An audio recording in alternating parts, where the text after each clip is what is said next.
അധ്യായം 37. ഞാൻ അമേരിക്കയിൽ പോകുന്നു. അമേരിക്ക. തീർച്ചയായും ഈ ആളുകൾ അമേരിക്കക്കാരാണ്. പാശ്ചാത്യ മുഖങ്ങളുടെ ഒരു വിശാല ദൃശ്യം എൻ്റെ അന്തർനേത്രത്തിനു മുന്നിലൂടെ കടന്നുപോയപ്പോൾ ഇതായിരുന്നു എൻ്റെ വിചാരം. റാഞ്ചി വിദ്യാലയത്തിലെ സ്റ്റോർ റൂമിൽ പൊടിപിടിച്ച കുറേ പെട്ടികളുടെ പിന്നിൽ ധ്യാനനിമഗ്നനായി ഞാൻ ഇരിക്കുകയായിരുന്നു. കൊച്ചുകുട്ടികളുമായി കഴിഞ്ഞ ആ തിരക്കേറിയ വർഷങ്ങളിൽ ഒരു ഒഴിഞ്ഞ കോണ് ലഭിക്കുക വളരെ പ്രയാസമായിരുന്നു. എൻ്റെ മനോദൃശ്യം തുടർന്നു. ഒരു വലിയ ജനതതി എന്നെ ഉറ്റുനോക്കിക്കൊണ്ട് എൻ്റെ ബോധതലത്തിൻ്റെ വേദിയിലൂടെ അഭിനേതാക്കളെപ്പോലെ കടന്നുപോയി. സ്റ്റോർ മുറിയുടെ കതക് തുറന്നു. പതിവ് പോലെ ഒരു കുട്ടി എൻ്റെ ഒളിസങ്കേതം കണ്ടെത്തി.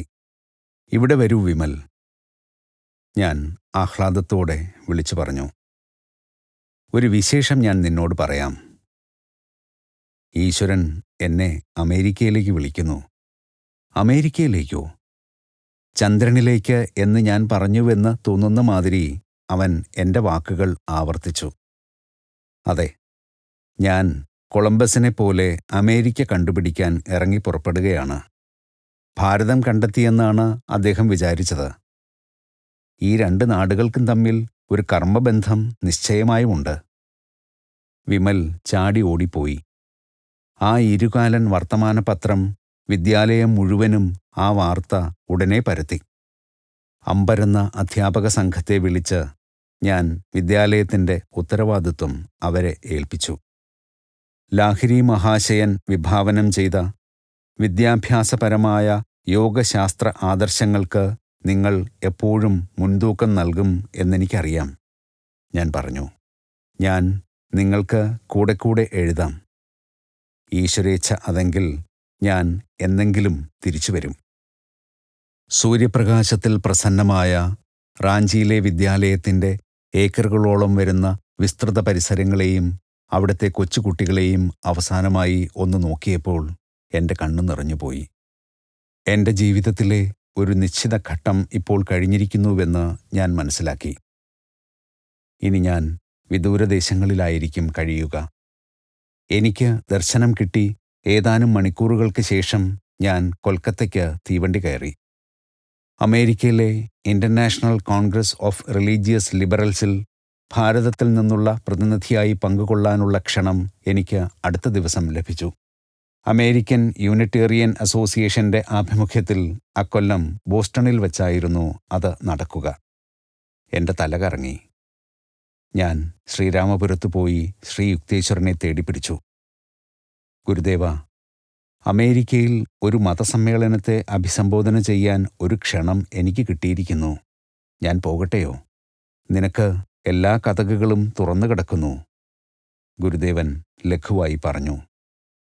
"പോകണമെങ്കിൽ ഇപ്പോൾ പോകാൻ പറ്റും. അല്ലെങ്കിൽ ഒരിക്കലും നടന്നെന്ന് വരില്ല. എങ്കിലും പ്രഭു, പൊതുവേദിയിൽ പ്രസംഗിക്കുന്നതിനെപ്പറ്റി എനിക്ക് എന്തറിയാം? ഒരിക്കലും ഞാൻ ഒരു പ്രഭാഷണം നടത്തിയിട്ടില്ല, അതും ഇംഗ്ലീഷിൽ," ഞാൻ അങ്കലാപ്പോടെ പറഞ്ഞു. "ഇംഗ്ലീഷിലായാലും ശരി, അല്ലെങ്കിലും ശരി, യോഗശാസ്ത്രത്തെക്കുറിച്ചുള്ള നിന്റെ വാക്കുകൾ പാശ്ചാത്യദേശത്ത് ആളുകൾ ചെവിക്കൊള്ളും." ഞാൻ ചിരിച്ചുപോയി. "കൊള്ളാം ഗുരുദേവ. അമേരിക്കക്കാർ ബംഗാളി പഠിക്കുമെന്ന് ചിന്തിക്കാൻ പ്രയാസമാണ്. ഇംഗ്ലീഷ് ഭാഷയുടെ കടമ്പകൾ മറികടക്കാൻ അങ്ങ് പ്രചോദനം കൊണ്ട് എന്നെ ദയവായി അനുഗ്രഹിച്ചാലും." എൻ്റെ പരിപാടിയുടെ വാർത്ത അച്ഛനോട് പറഞ്ഞപ്പോൾ അദ്ദേഹം തീർത്തും ഞെട്ടിപ്പോയി. അമേരിക്ക അദ്ദേഹത്തിന് അവിശ്വസനീയമാം വണ്ണം വിദൂരമായിരുന്നു. ഇനി എന്നെ ഒരിക്കലും കാണാൻ കഴിയില്ല എന്ന് അദ്ദേഹം ഭയന്നു. "നിനക്ക് എങ്ങനെ പോകാൻ കഴിയും?" അദ്ദേഹം ഗൗരവത്തോടെ ചോദിച്ചു. "ആര് നിനക്ക് സാമ്പത്തിക സഹായം നൽകും?" എൻ്റെ വിദ്യാഭ്യാസത്തിൻ്റെയും മുഴുവൻ ജീവിതത്തിൻ്റെയും ചെലവുകൾ അദ്ദേഹം സ്നേഹപൂർവ്വം വഹിച്ചിരുന്നതുകൊണ്ട് അദ്ദേഹത്തിൻ്റെ ചോദ്യം എൻ്റെ പദ്ധതിക്ക് കുഴക്കുന്ന ഒരു പൂർണ്ണ വിരാമമിടുമെന്ന് അദ്ദേഹം ആശിച്ചു. "ജഗദീശ്വരൻ തീർച്ചയായും വേണ്ട പണം നൽകും." ഞാൻ ഈ മറുപടി നൽകിയപ്പോൾ വളരെ കാലം മുമ്പ് ആഗ്രയിൽ വെച്ച് അനന്തദായ്ക്ക് നൽകിയ ഇതേ പ്രകാരമുള്ള ഒരു മറുപടി ഞാൻ ഓർത്തു. നിർദോഷമായി ഞാൻ കൂട്ടിച്ചേർത്തു, അച്ഛാ, എന്നെ സഹായിക്കണമെന്ന തോന്നൽ ഭഗവാൻ ഒരുപക്ഷെ അങ്ങയുടെ മനസ്സിൽ വയ്ക്കും. ഇല്ല, ഒരിക്കലുമില്ല. അദ്ദേഹം എന്നെ ഏറെ സഹതാപത്തോടെ നോക്കി. അതുകൊണ്ട് അടുത്ത ദിവസം വലിയ ഒരു തുകയ്ക്കുള്ള ചെക്ക് അച്ഛൻ എന്നെ ഏൽപ്പിച്ചപ്പോൾ ഞാൻ വിസ്മയസ്തബ്ധനായി. ഞാൻ നിനക്ക് ഈ പണം തരുന്നത് ഒരു അച്ഛൻ എന്ന നിലയ്ക്കല്ല, ലാഹിരി മഹാശയന്റെ ഒരു വിശ്വസ്ത ശിഷ്യൻ എന്ന നിലയിലാണ്, അദ്ദേഹം പറഞ്ഞു. ആവട്ടെ, ആ അതിവിദൂരമായ പാശ്ചാത്യ ദേശത്ത് പോകൂ. മതങ്ങളുടെ അതിർവരമ്പുകളില്ലാത്ത ക്രിയായോഗത്തിന്റെ സിദ്ധാന്തങ്ങൾ അവിടെ പ്രചരിപ്പിക്കൂ. തൻ്റെ വ്യക്തിപരമായ ആഗ്രഹങ്ങളെ പെട്ടെന്ന് അവഗണിക്കാൻ കഴിഞ്ഞ അച്ഛൻ്റെ നിസ്വാർത്ഥ മനോഭാവം എന്നെ വല്ലാതെ സ്പർശിച്ചു. വിദേശയാത്രയ്ക്ക് സാധാരണഗതിയിലുള്ള ഒരു കമ്പമല്ല എൻ്റെ പദ്ധതികളുടെ പ്രേരകശക്തിയെന്ന ശരിയായ തിരിച്ചറിവ് തലേരാത്രി അദ്ദേഹത്തിനുണ്ടായി. ചിലപ്പോൾ ഈ ജന്മത്തിൽ ഇനി നാം കണ്ടുമുട്ടിയെന്ന് വരികയില്ല, 67കാരനായ അച്ഛൻ ദുഃഖത്തോടെ പറഞ്ഞു. അന്തർജ്ഞാനത്തിൻ്റെ ഒരു ദൃഢവിശ്വാസം ഇങ്ങനെ പറയാൻ എന്നെ പ്രേരിപ്പിച്ചു. തീർച്ചയായും ജഗദീശ്വരൻ നമ്മെ ഒരിക്കൽ കൂടി ഒന്നിച്ചു ചേർക്കും. എൻ്റെ ഗുരുദേവനെയും എൻ്റെ ജന്മഭൂമിയെയും പിരിഞ്ഞ് അമേരിക്കയുടെ അപരിചിത തീരങ്ങളിലേക്ക് പോകാനുള്ള ഒരുക്കങ്ങൾ ചെയ്തുകൊണ്ടിരുന്നപ്പോൾ എനിക്ക് ചില്ലറ വെപ്രാളമൊന്നുമല്ല അനുഭവപ്പെട്ടത്. ഭൗതിക സംസ്കാരത്തിൻ്റെ പാശ്ചാത്യ ദേശങ്ങളെക്കുറിച്ചുള്ള അനേകം കഥകൾ ഞാൻ കേട്ടിട്ടുണ്ടായിരുന്നു. ശതാബ്ദങ്ങളുടെ ആർഷപരിവേഷമാർന്ന ഭാരതത്തിൽ നിന്ന് വളരെ വ്യത്യസ്തമായ ഒരു നാട്. പാശ്ചാത്യരുടെ അഹംഭാവവും പൊങ്ങച്ചവും നേരിടണമെങ്കിൽ പൗരസ്ഥനായ ഒരധ്യാപകൻ ഹിമാലയത്തിലെ ശൈത്യത്തിൻ്റെ പരീക്ഷ നേരിടാൻ പോന്നതിലധികം കരുത്തുള്ളവനായിരിക്കണം, ഞാൻ വിചാരിച്ചു. ഈശ്വരൻ്റെ ശബ്ദം കേൾക്കുന്നതുവരെ തുടർന്ന് പ്രാർത്ഥിക്കാനും വേണ്ടിവന്നാൽ പ്രാർത്ഥിച്ചു മരിക്കാനുമുള്ള ഇളകാത്ത തീരുമാനത്തോടെ ഒരു ദിവസം അതിരാവിലെ ഞാൻ പ്രാർത്ഥിക്കാൻ തുടങ്ങി. ആധുനിക പ്രയോജനവാദത്തിൻ്റെ മൂടൽമഞ്ഞിൽ എനിക്ക് വഴിതെറ്റില്ല എന്നതിന് അദ്ദേഹത്തിൻ്റെ അനുഗ്രഹവും ഉറപ്പും എനിക്ക് വേണ്ടിയിരുന്നു. അമേരിക്കയിലേക്ക് പോകാൻ എൻ്റെ ഹൃദയം തയ്യാറായിരുന്നു. എങ്കിലും ഈശ്വരൻ്റെ അനുമതിയുടെ സാന്ത്വനം കേൾക്കണമെന്ന് അതിലും ശക്തിയായി അത് തീരുമാനിച്ചുറച്ചിരുന്നു. തേങ്ങലുകൾ അടക്കിക്കൊണ്ട് ഞാൻ പ്രാർത്ഥിച്ചുകൊണ്ടേയിരുന്നു. മറുപടി ഉണ്ടായില്ല. ഉച്ചയായപ്പോൾ എൻ്റെ പ്രാർത്ഥന അതിൻ്റെ പാരമ്യത്തിൽ എത്തി. തീവ്രവേദനയുടെ സമ്മർദ്ദത്തിൽ എൻ്റെ തല കറങ്ങുകയായിരുന്നു. എൻ്റെ ആന്തരിക ക്ഷോഭത്തിൻ്റെ ആഴം കൂട്ടിയിട്ട് ഇനിയും ഒന്നുകൂടി കരഞ്ഞാൽ എൻ്റെ തലച്ചോറ് പിളരുമെന്ന് എനിക്ക് തോന്നി. ആ നിമിഷത്തിൽ എൻ്റെ ഗർബാർ റോഡ് വസതിയുടെ വാതിലിൽ ആരോ മുട്ടുന്നത് കേട്ടു. കതക് തുറന്നപ്പോൾ ഒരു സന്യാസിയുടെ അല്പവസ്ത്രത്തിൽ ഒരു യുവാവിനെ കണ്ടു. അദ്ദേഹം വീട്ടിൽ പ്രവേശിച്ചു. ചെറുപ്പമായ ഒരു ലാഹിരി മഹാശയന്റെ ഛായ അദ്ദേഹത്തിനുണ്ടായിരുന്നതുകൊണ്ട് ഞാൻ അല്പം അമ്പരപ്പോടെ വിചാരിച്ചു, ഇദ്ദേഹം ബാബാജി ആയിരിക്കണം. എൻ്റെ ചിന്തയ്ക്ക് അദ്ദേഹം മറുപടി തന്നു, അതെ, ഞാൻ ബാബാജി തന്നെ. അദ്ദേഹം ഹിന്ദിയിൽ സംഗീതാത്മകമായി പറഞ്ഞു, നമ്മുടെ സ്വർഗപിതാവ് നിന്റെ പ്രാർത്ഥന ചെവിക്കൊണ്ടു. നിന്നോട് ഇങ്ങനെ പറയാൻ അദ്ദേഹം ആജ്ഞാപിക്കുന്നു. നിന്റെ ഗുരുദേവന്റെ ആജ്ഞയനുസരിച്ച് അമേരിക്കയിൽ പോകൂ. പേടിക്കേണ്ട, നീ സംരക്ഷിക്കപ്പെടും. ജീവത്തായ ഒരു നിശബ്ദതയ്ക്ക് ശേഷം ബാബാജി എന്നെ വീണ്ടും അഭിസംബോധന ചെയ്തു. പാശ്ചാത്യ രാജ്യങ്ങളിൽ ക്രിയായോഗത്തിൻ്റെ സന്ദേശം പ്രചരിപ്പിക്കുവാൻ ഞാൻ തിരഞ്ഞെടുത്തയാൾ നീയാണ്. വളരെ കാലം മുമ്പ് നിന്റെ ഗുരു യുക്തേശ്വരനെ ഞാൻ ഒരു കുംഭമേളയിൽ വച്ച് കണ്ടു. നിന്നെ അദ്ദേഹത്തിൻ്റെ അടുത്ത് പരിശീലനത്തിനായി അയക്കുമെന്ന് അന്നു ഞാൻ പറഞ്ഞു. അദ്ദേഹത്തിൻ്റെ സാന്നിധ്യത്തിൽ ഉളവായ ഭക്ത്യാദരം കൊണ്ട് നിരുദ്ധകണ്ഠനായി പോയ എനിക്ക് സംസാരിക്കാനായില്ല. അദ്ദേഹമാണ് എന്നെ ശ്രീ യുക്തേശ്വരനിലേക്ക് നയിച്ചതെന്ന് അദ്ദേഹത്തിൻ്റെ മുഖത്തുനിന്ന് നേരിട്ടു കേട്ടത് എന്നെ അഗാധമായി സ്പർശിച്ചു. മരണമില്ലാത്ത ഗുരുവിൻ്റെ മുന്നിൽ ഞാൻ ദണ്ഡനമസ്കാരം ചെയ്തു. അദ്ദേഹം എന്നെ കാരുണ്യപൂർവം പിടിച്ചുയർത്തി. എൻ്റെ ജീവിതത്തിലെ പല കാര്യങ്ങളും എന്നോട് പറഞ്ഞ ശേഷം അദ്ദേഹം എനിക്ക് വ്യക്തിപരമായ ചില നിർദ്ദേശങ്ങൾ തരികയും ചില രഹസ്യപ്രവചനങ്ങൾ ഉച്ചരിക്കുകയും ചെയ്തു. ഈശ്വര സാക്ഷാത്കാരത്തിൻ്റെ ശാസ്ത്രീയ സങ്കേതമായ ക്രിയായോഗം ആത്യന്തികമായി എല്ലാ രാജ്യങ്ങളിലും പ്രചരിക്കുകയും മനുഷ്യൻ്റെ വ്യക്തിനിഷ്ഠവും അതീന്ദ്രിയവുമായ ഈശ്വരാനുഭൂതിയിലൂടെ രാഷ്ട്രങ്ങളെ സമരസപ്പെടുത്തുന്നതിൽ സഹായിക്കുകയും ചെയ്യും. അദ്ദേഹം അവസാനം ഘനഗംഭീരമായി പറഞ്ഞു. പ്രൗഢമനോജ്ഞമായ ഒരു കടാക്ഷത്താൽ ആ പരമഗുരു തൻ്റെ വിശ്വബോധത്തിൻ്റെ ഒരു ലാഞ്ചന കൊണ്ട് എന്നെ പുളകം കൊള്ളിച്ചു. 1000 സൂര്യന്മാർ ഒരേ സമയത്ത് ആകാശത്ത് പ്രത്യക്ഷപ്പെട്ടാലുണ്ടാകുന്ന പ്രകാശപൂരം ആ വിശ്വരൂപൻ്റെ കാന്തിയുടെ ഒരു മങ്ങിയ പ്രതിഫലനം മാത്രമേ ആകുകയുള്ളൂ. അല്പം കഴിഞ്ഞ് എന്നെ പിന്തുടരാൻ ശ്രമിക്കരുത്, നിനക്ക് അത് സാധിക്കില്ല എന്ന് പറഞ്ഞുകൊണ്ട് ബാബാജി വാതിലിലേക്ക് നീങ്ങി.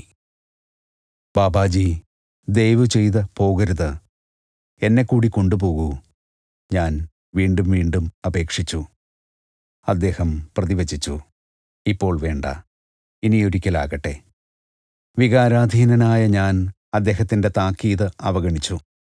അദ്ദേഹത്തെ പിന്തുടരാൻ ശ്രമിച്ചപ്പോൾ എൻ്റെ കാലുകൾ നിലത്തുനിന്ന് അനങ്ങാത്തവണ്ണം ഉറച്ചുപോയിരിക്കുന്നതായി ഞാൻ കണ്ടു. വാതിൽക്കൽ നിന്ന് അവസാനമായി ബാബാജി എന്നെ സ്നേഹപൂർവ്വം നോക്കി. ആശീർവാദ രൂപത്തിൽ കൈ ഉയർത്തിയിട്ട് അദ്ദേഹം നടന്നു നീങ്ങിയപ്പോൾ എൻ്റെ കണ്ണുകൾ പ്രതീക്ഷയോടെ അദ്ദേഹത്തിൽ തറഞ്ഞു നിന്നു. ഏതാനും മിനിറ്റുകൾ കഴിഞ്ഞപ്പോൾ എൻ്റെ കാലുകൾ സ്വതന്ത്രമായി. എൻ്റെ പ്രാർത്ഥന കൈക്കൊണ്ടതിനു മാത്രമല്ല, ഒരു കൂടിക്കാഴ്ച കൊണ്ട് ബാബാജി എന്നെ അനുഗ്രഹിച്ചതിനും ഈശ്വരനോട് അവസാനമില്ലാതെ നന്ദി പ്രകടിപ്പിച്ചുകൊണ്ട് താഴെയിരുന്ന് അഗാധമായ ധ്യാനത്തിൽ ഞാൻ ലയിച്ചു. പുരാതനനും നിത്യയുവാവുമായ ആചാര്യൻ്റെ സ്പർശത്താൽ എൻ്റെ ശരീരമാകെ വിശുദ്ധമാക്കപ്പെട്ടതായി തോന്നി. അദ്ദേഹത്തെ കാണണമെന്നത് എൻ്റെ ദീർഘനാളത്തെ ഉത്കടമായ ആഗ്രഹമായിരുന്നു. ബാബാജിയുമായുള്ള എൻ്റെ സമാഗമത്തെപ്പറ്റി ഞാൻ ഇതുവരെ ആരോടും പറഞ്ഞിട്ടില്ല. എൻ്റെ മാനുഷികമായ അനുഭവങ്ങളിൽ ഏറ്റവും വിശുദ്ധമായതെന്ന് കണക്കാക്കി ഞാൻ അത് ഹൃദയത്തിൽ ഒളിച്ചു വച്ചിരിക്കുകയായിരുന്നു. ഞാൻ എൻ്റെ കണ്ണുകൾ കൊണ്ട് ബാബാജിയെ കണ്ടിട്ടുണ്ട് എന്ന് വെളിപ്പെടുത്തിയാൽ ലോകകാര്യങ്ങളിൽ ശ്രദ്ധ പതിപ്പിച്ച് ഏകാഗിയായി കഴിയുന്ന അദ്ദേഹത്തിൻ്റെ യാഥാർത്ഥ്യത്തിൽ ഈ ആത്മകഥയുടെ വായനക്കാർ വിശ്വസിക്കാൻ കൂടുതൽ തയ്യാറാകുമെന്ന ചിന്ത എന്നിലുണ്ടായി. ആധുനിക ഭാരതത്തിലെ ആ യോഗിവര്യൻ്റെ ഒരു ശരിയായ ചിത്രം ഈ പുസ്തകത്തിനു വേണ്ടി വരയ്ക്കാൻ ഞാൻ ഒരു കലാകാരനെ സഹായിക്കുകയുണ്ടായി. എൻ്റെ അമേരിക്ക യാത്രയുടെ തലേദിവസം വൈകുന്നേരം ഞാൻ ശ്രീ യുക്തേശ്വരൻ്റെ വിശുദ്ധ സന്നിധിയിൽ ആയിരുന്നു. നീ ഹിന്ദുക്കളുടെ ഇടയിലാണ് പിറന്നതെന്ന് മറക്കുക, പക്ഷേ അമേരിക്കക്കാരൻ്റെ എല്ലാ രീതികളും സ്വന്തമാക്കുകയുമരുത്. രണ്ടു ജനതയുടെയും നല്ല വശങ്ങൾ സ്വീകരിക്കുക. അദ്ദേഹത്തിൻ്റെ ജ്ഞാനത്തിൻ്റെ പ്രശാന്തമായ രീതിയിൽ ഗുരുദേവൻ പറഞ്ഞു. ഈശ്വരൻ്റെ സന്താനം എന്ന യഥാർത്ഥ വ്യക്തിത്വം പുലർത്തൂ. ലോകത്തിൻ്റെ വിവിധ ഭാഗങ്ങളിൽ ചിതറിക്കിടക്കുന്ന നിന്റെ സഹോദരങ്ങളുടെ നല്ല ഗുണങ്ങൾ കണ്ടെത്തി സ്വാംശീകരിക്കുക. എന്നിട്ട് അദ്ദേഹം എന്നെ അനുഗ്രഹിച്ചു. ഈശ്വരാന്വേഷണത്തിൽ നിന്റെ അടുത്ത് വിശ്വാസത്തോടെ എത്തുന്ന എല്ലാവരും സഹായിക്കപ്പെടും. നീ അവരെ നോക്കുമ്പോൾ നിന്റെ കണ്ണുകളിൽ നിന്ന് പുറപ്പെടുന്ന ആത്മീയ പ്രവാഹം അവരുടെ മസ്തിഷ്കത്തിൽ പ്രവേശിക്കുകയും ലൗകിക ശീലങ്ങളെ മാറ്റി അവരെ കൂടുതൽ ഈശ്വരബോധമുള്ളവരാക്കുകയും ചെയ്യും. പുഞ്ചിരിച്ചുകൊണ്ട് അദ്ദേഹം തുടർന്നു. ആത്മാർത്ഥതയുള്ള ആത്മാക്കളെ ആകർഷിക്കാനുള്ള നിന്റെ സഹജമായ കഴിവ് വളരെയേറെയാണ്. എവിടെയൊക്കെ നീ പോയാലും, വിജനഭൂമിയിലാണെങ്കിലും നിനക്ക് സുഹൃത്തുക്കളെ ലഭിക്കും. ശ്രീ യുക്തേശ്വരൻ്റെ ഈ 2 അനുഗ്രഹങ്ങളും വേണ്ടത്ര അനുഭവത്തിൽ വന്നിട്ടുണ്ട്. അമേരിക്കയിൽ ഞാൻ ഏകനായി വന്നു. ഒരൊറ്റ സുഹൃത്തു പോലുമില്ലായിരുന്നു. പക്ഷേ കാലാതീതമായ ആത്മവിദ്യ സ്വീകരിക്കുവാൻ തയ്യാറായ ആയിരങ്ങളെ ഞാൻ അവിടെ കണ്ടു. 1-ാം ലോക മഹായുദ്ധത്തിന് ശേഷം അമേരിക്കയ്ക്ക് പുറപ്പെട്ട ആദ്യ യാത്രാക്കപ്പലായ ദ സിറ്റി ഓഫ് സ്പാർട്ടയിൽ 1920 ഓഗസ്റ്റിൽ ഞാൻ ഭാരതം വിട്ടു. എൻ്റെ പാസ്പോർട്ട് കിട്ടുന്നതിനുള്ള ധാരാളം ചുവപ്പ് നാട പ്രയാസങ്ങൾ ഏറെക്കുറെ അത്യത്ഭുതകരമായ രീതിയിൽ മാറിക്കിട്ടിയ ശേഷം മാത്രമാണ് എനിക്ക് എൻ്റെ യാത്രാസൗകര്യങ്ങൾ ഏർപ്പാട് ചെയ്യാൻ കഴിഞ്ഞത്.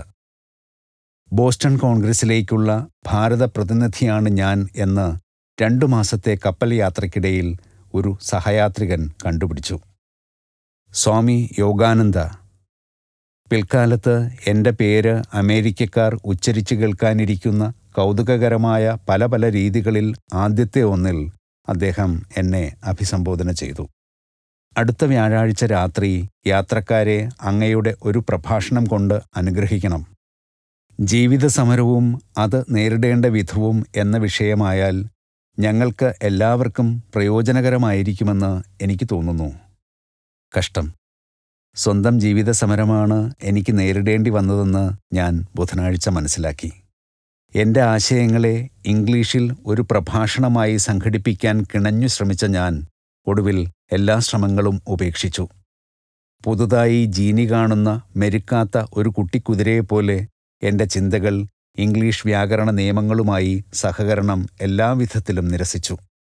ഏതായാലും ഗുരുദേവൻ്റെ പഴയ ഉറപ്പുകളിൽ പൂർണ്ണമായി വിശ്വസിച്ചുകൊണ്ട് കപ്പലിലെ വിശാലമായ സ്വീകരണശാലയിൽ എൻ്റെ വ്യാഴാഴ്ചത്തെ ശ്രോതാക്കൾക്ക് മുന്നിൽ ഞാൻ പ്രത്യക്ഷപ്പെട്ടു.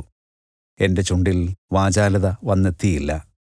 മൂകനായി സഭയുടെ മുന്നിൽ ഞാൻ നിന്നു. 10 മിനിറ്റ് നീണ്ടുനിന്ന സഹനശക്തിയുടെ ഒരു പരീക്ഷണത്തിന് ശേഷം ശ്രോതാക്കൾ എൻ്റെ ഗതികേട് മനസ്സിലാക്കി ചിരിക്കുവാൻ തുടങ്ങി. ആ സാഹചര്യം എനിക്ക് അപ്പോൾ തമാശയായി തോന്നിയില്ല. ധാർമ്മിക രോഷത്താൽ ഞാൻ ഗുരുദേവന് ഒരു നിശബ്ദ പ്രാർത്ഥന അയച്ചു. നിനക്ക് കഴിയും, സംസാരിക്കൂ. അദ്ദേഹത്തിൻ്റെ ശബ്ദം എൻ്റെ ബോധതലത്തിൽ തൽക്ഷണം മുഴങ്ങി. എൻ്റെ ചിന്തകൾ ഉടൻ തന്നെ ഇംഗ്ലീഷ് ഭാഷയുമായി ഒരു സുഹൃത്ത് ബന്ധത്തിലെത്തി. 45 മിനിറ്റിന് ശേഷവും ശ്രോതാക്കൾ സശ്രദ്ധം എൻ്റെ വാക്കുകൾ കേട്ടുകൊണ്ടിരിക്കുകയായിരുന്നു. അമേരിക്കയിലെ വിവിധ സംഘടനകളിൽ പിൽക്കാലത്ത് പ്രസംഗിക്കാനുള്ള ധാരാളം ക്ഷണങ്ങൾ ആ പ്രഭാഷണം എനിക്ക് നേടിത്തന്നു. ഞാൻ പറഞ്ഞ ഒരൊറ്റ വാക്കും പിന്നീട് എനിക്ക് ഓർക്കാൻ കഴിഞ്ഞില്ല. വിവേകപൂർവമായ അന്വേഷണങ്ങൾ കൊണ്ട് നിരവധി യാത്രക്കാരിൽ നിന്ന് എനിക്ക് മനസ്സിലായി, കുറ്റമറ്റ ഉശിരൻ ഇംഗ്ലീഷിൽ ഒരു ആവേശഭരിതമായ പ്രസംഗമാണ് അങ്ങ് നടത്തിയത്. സന്തോഷപ്രദമായ ഈ പ്രതികരണത്തിൽ ഞാൻ വിനയപൂർവം ഗുരുദേവൻ്റെ സമയോചിതമായ സഹായത്തെ നന്ദിയോടെ സ്മരിച്ചു. കാലദേശങ്ങളുടെ തടസ്സങ്ങൾ അർത്ഥശൂന്യമാക്കിക്കൊണ്ട് എന്നോടൊപ്പം എൻ്റെ ഗുരുദേവൻ എപ്പോഴുമുണ്ടെന്നത് ഞാൻ ഒരിക്കൽ കൂടി മനസ്സിലാക്കി. ബോസ്റ്റൺ കോൺഗ്രസിലെ ഇംഗ്ലീഷ് പ്രഭാഷണം എന്ന യാതനയെപ്പറ്റിയുള്ള ഭയാശങ്കകളുടെ വേദന കപ്പൽ യാത്രയുടെ ബാക്കി ഭാഗത്ത് ഞാൻ ഇടയ്ക്കിടെ അനുഭവിച്ചു. ഈശ്വരാ, എൻ്റെ ഏക പ്രചോദനം അങ്ങ് ആകട്ടെ, ഞാൻ ഗാഢമായി പ്രാർത്ഥിച്ചു.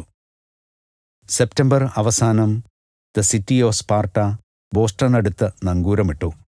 1920 ഒക്ടോബർ 6-ാം തീയതി അമേരിക്കയിലെ എൻ്റെ കന്നിപ്രസംഗം കൊണ്ട് ഞാൻ കോൺഗ്രസിനെ അഭിസംബോധന ചെയ്തു. അത് നന്നായി സ്വീകരിക്കപ്പെട്ടു. ഞാൻ ആശ്വാസത്തോടെ നിശ്വസിച്ചു.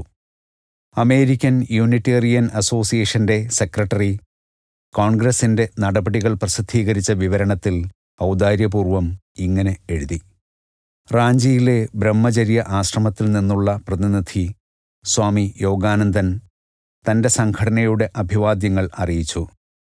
മതത്തിൻ്റെ ശാസ്ത്രം എന്ന വിഷയത്തിൽ ദാർശനികമായ ഒരു പ്രഭാഷണം അദ്ദേഹം ഒഴുക്കുള്ള ഇംഗ്ലീഷിൽ ശക്തമായി അവതരിപ്പിച്ചു. വിപുലമായ പ്രചാരണത്തിനു വേണ്ടി ഇത് ലഘുരേഖാരൂപത്തിൽ അച്ചടിച്ചിട്ടുണ്ട്. മതം സാർവലൗകികവും ഏകവുമാണെന്ന് അദ്ദേഹം സമർത്ഥിച്ചു. പ്രത്യേകമായ മര്യാദകളെയും കീഴ്വഴക്കങ്ങളെയും സാർവലൗകികമാക്കാൻ നമുക്ക് സാധ്യമല്ലായിരിക്കാം. പക്ഷേ മതങ്ങളുടെ പൊതുഘടകങ്ങളെ സാർവലൗകികമാക്കാൻ നമുക്ക് കഴിയും. അവയെ ആചരിക്കാനും അനുസരിക്കാനും ഏവരോടും ഒരുപോലെ ആവശ്യപ്പെടാനും നമുക്ക് കഴിയും. അച്ഛൻ്റെ ഉദാരമായ ചെക്കുകൊണ്ട് കോൺഗ്രസ് കഴിഞ്ഞ ശേഷവും എനിക്ക് അമേരിക്കയിൽ തങ്ങാൻ കഴിഞ്ഞു. സന്തോഷകരമായ 3 വർഷങ്ങൾ ബോസ്റ്റണിൽ എളിയ ചുറ്റുപാടുകളിൽ ഞാൻ ചെലവഴിച്ചു. ഞാൻ പൊതുപ്രസംഗങ്ങൾ ചെയ്തു, ക്ലാസുകളിൽ പഠിപ്പിച്ചു. സോങ്സ് ഓഫ് ദ സോൾ, ആത്മാവിൻ്റെ ഗാനങ്ങൾ എന്ന ഒരു കവിതാസമാഹാരവും രചിച്ചു. ഇതിന് ആമുഖം എഴുതിയത് college of the city of ന്യൂയോർക്കിൻ്റെ അധ്യക്ഷൻ ഡോക്ടർ ഫ്രെഡറിക് ബി റോബിൻസൺ ആണ്. 1924 ഭൂഖണ്ഡത്തിന് കുറുകെ ഒരു സഞ്ചാരപരിപാടി ആവിഷ്കരിച്ചുകൊണ്ട് പല പ്രമുഖ നഗരങ്ങളിലും ഞാൻ ആയിരക്കണക്കിന് ആളുകൾക്ക് മുന്നിൽ പ്രസംഗിച്ചു. സിയാറ്റിലിൽ നിന്ന് സുന്ദരമായ അലാസ്കയിൽ ഒരു അവധിക്കാലത്തിനായി ഞാൻ തിരിച്ചു. വിശാലഹൃദയരായ വിദ്യാർത്ഥികളുടെ സഹായം കൊണ്ട് 1925 അവസാനം കാലിഫോർണിയയിലെ ലോസ് ആഞ്ചലസിലെ മൗണ്ട് വാഷിംഗ്ടൺ എസ്റ്റേറ്റിൽ ഒരു അമേരിക്കൻ ഹെഡ്ക്വാർട്ടേഴ്സ് ഞാൻ സ്ഥാപിച്ചു. വർഷങ്ങൾക്ക് മുമ്പ് കശ്മീരിൽ വെച്ച് എനിക്കു ലഭിച്ച ദർശനത്തിൽ ഞാൻ കണ്ട സൗധമാണ് ഇത്. വിദൂരമായ അമേരിക്കയിലെ ഈ പ്രവർത്തനങ്ങളുടെ ചിത്രങ്ങൾ ശ്രീ യുക്തേശ്വരന് അയച്ചു കൊടുക്കാൻ എനിക്ക് തിടുക്കമായിരുന്നു. അദ്ദേഹം ഒരു പോസ്റ്റ് കാർഡിൽ ബംഗാളിയിൽ മറുപടി അയച്ചു. അത് ഞാൻ ഇവിടെ പരിഭാഷപ്പെടുത്തുന്നു. ഓഗസ്റ്റ് 11, 1926. എൻ്റെ ഹൃദയത്തിൻ്റെ കുഞ്ഞെ യോഗാനന്ദ, നിന്റെ സ്കൂളിൻ്റെയും വിദ്യാർത്ഥികളുടെയും ഫോട്ടോകൾ കണ്ട് എൻ്റെ ജീവിതത്തിൽ എത്ര സന്തോഷമാണ് ഉണ്ടാകുന്നതെന്ന് വാക്കുകളിൽ പ്രകടിപ്പിക്കാൻ എനിക്കാവില്ല. വിവിധ നഗരങ്ങളിലെ നിന്റെ യോഗ വിദ്യാർത്ഥികളെ കണ്ട് ഞാൻ ആനന്ദത്തിൽ അലിയുന്നു. നിന്റെ ദൃഢപ്രസ്താവം, ആലാപം, രോഗവിമോചക സ്പന്ദനങ്ങൾ, ദിവ്യ സുഖപ്രാപ്തി പ്രാർത്ഥനകൾ എന്നീ പദ്ധതികളെപ്പറ്റി കേട്ടിട്ട് നിന്നോട് ഹൃദയപൂർവ്വം നന്ദി പറയാതിരിക്കാൻ കഴിയുന്നില്ല. പ്രവേശന കവാടവും കുന്നിൻമുകളിലേക്ക് വളഞ്ഞു പോകുന്ന വീഥിയും മൗണ്ട് വാഷിംഗ്ടൺ എസ്റ്റേറ്റിന് പിന്നിലായി പരന്നുകിടക്കുന്ന മനോഹരമായ പ്രകൃതി ദൃശ്യങ്ങളും കണ്ടപ്പോൾ എൻ്റെ സ്വന്തം കണ്ണുകളാൽ അവ കാണാൻ ഞാൻ കൊതിക്കുകയാണ്. ഇവിടെ എല്ലാം ഭംഗിയായി നടക്കുന്നു. ഈശ്വരകൃപയാൽ നീ എപ്പോഴും പരമാനന്ദത്തിൽ ആയിരിക്കട്ടെ. ശ്രീ യുക്തേശ്വരഗിരി. വർഷങ്ങൾ അതിവേഗം കടന്നുപോയി. എൻ്റെ പുതിയ നാടിൻ്റെ എല്ലാ ഭാഗത്തും ഞാൻ പ്രഭാഷണങ്ങൾ നടത്തുകയും നൂറുകണക്കിന് ക്ലബ്ബുകൾ, സർവകലാശാലകൾ, ദേവാലയങ്ങൾ, എല്ലാ മതവിഭാഗങ്ങളിലും പെട്ട സംഘടനകൾ എന്നിവയെ അഭിസംബോധന ചെയ്യുകയും ചെയ്തു. 1920-30 ദശകത്തിൽ എൻ്റെ യോഗാ ക്ലാസുകളിൽ 10,000-കണക്കിന് അമേരിക്കക്കാർ സംബന്ധിച്ചു. അവർക്കെല്ലാമായി വിസ്പേഴ്സ് ഫ്രം എറ്റേണിറ്റി എന്ന പേരിൽ പ്രാർത്ഥനകളും ആത്മചിന്തനങ്ങളും ഉൾക്കൊള്ളുന്ന ഒരു പുതിയ പുസ്തകം മാഡം അമേലിറ്റ ഗാലി കുർച്ചിയുടെ ആമുഖത്തോടെ ഞാൻ സമർപ്പണം ചെയ്തു. ചിലപ്പോഴൊക്കെ സെൽഫ് റിയലൈസേഷൻ ഫെലോഷിപ്പിൻ്റെ ആസ്ഥാനമായ മൗണ്ട് വാഷിംഗ്ടൺ സെൻറ്റർ നടത്തുന്നതിനുള്ള ചെലവിൻ്റെ ബില്ലുകൾ മാസത്തിൻ്റെ 1-ാം തീയതികളിൽ ധാരാളമായി വന്നെത്തുമ്പോൾ ഭാരതത്തിൻ്റെ ശുദ്ധമായ മനഃശാന്തി ഞാൻ ഓർത്ത് കൊതിച്ചിട്ടുണ്ട്. എങ്കിലും പാശ്ചാത്യ പൗരസ്ത്യ ദേശങ്ങളുടെ ഇടയിൽ വികാസം പ്രാപിക്കുന്ന ഒരു പരസ്പര ധാരണ ഞാൻ ദിവസേന ദർശിച്ചു. എൻ്റെ ആത്മാവ് സന്തോഷിച്ചു. ഈശ്വരനാണ് തന്നെ നയിക്കുന്നതെന്ന് പലപ്പോഴും അനുഭവിച്ചറിഞ്ഞിരുന്ന അമേരിക്കയുടെ രാഷ്ട്രപിതാവായ ജോർജ് വാഷിംഗ്ടൺ അമേരിക്കയ്ക്ക് വേണ്ടി ഇനി പറയുന്ന ആത്മീയ പ്രചോദനത്തിൻ്റെ വാക്കുകൾ തൻ്റെ വിടവാങ്ങൽ സന്ദേശത്തിൽ പറയുകയുണ്ടായി. സ്വതന്ത്രവും പ്രബുദ്ധവുമായ ഒരു നാട്ടിലെ ഉത്കൃഷ്ടമായ നീതിബോധത്തിൻ്റെയും ഔദാര്യത്തിൻ്റെയും മാർഗദർശനം എല്ലായ്പ്പോഴും തേടുന്ന ഒരു ജനതയുടെ മഹനീയവും പുതുമയാർന്നതുമായ ഒരു മാതൃക മനുഷ്യരാശിക്ക് നൽകാൻ ഈ രാജ്യം അനതിവിദൂര ഭാവിയിൽ യോഗ്യമായിത്തീരും. കാലസംഭവഗതികളിൽ അമ്മാതിരി ഒരു പദ്ധതിയുടെ സത്ഫലങ്ങൾ ആ പദ്ധതി കൂറോടെ പിന്തുടർന്നാൽ താൽക്കാലികമായ ചില പ്രയോജനങ്ങൾ നഷ്ടപ്പെടുത്തിയേക്കാമെങ്കിലും മഹത്തായ നേട്ടങ്ങളായേ പരിണമിക്കൂവെന്നത് ആർക്ക് സംശയിക്കാൻ കഴിയും? ഒരു രാഷ്ട്രത്തിൻ്റെ സ്ഥിരമായ ഐശ്വര്യം അതിൻ്റെ നന്മയുമായി ജഗന്നിയന്താവ് ബന്ധപ്പെടുത്തിയിട്ടില്ല എന്ന് വരുമോ? വാൾട്ട് വിറ്റ്മൻ്റെ hymn to America, thou mother with thy equal ബ്രൂഡിൽ നിന്ന്. നീ നിന്റെ ഭാവിയിൽ, നീ നിന്റെ വർത്തമാനമായ ഏറെ പ്രാജ്ഞരായ സ്ത്രീ പുരുഷ സന്തതികളിൽ നിന്റെ ധാർമ്മിക ആത്മീയ ബലിഷ്ഠരിൽ തെക്കും വടക്കും പടിഞ്ഞാറും കിഴക്കും നീ നിന്റെ ധാർമ്മിക സ്വത്തിൽ സംസ്കാരത്തിൽ അതു നേടും വരെ നിന്റെ ഗർവിഷ്ഠ ഭൗതിക സംസ്കാരം നിഷ്ഫലമായിരിക്കും.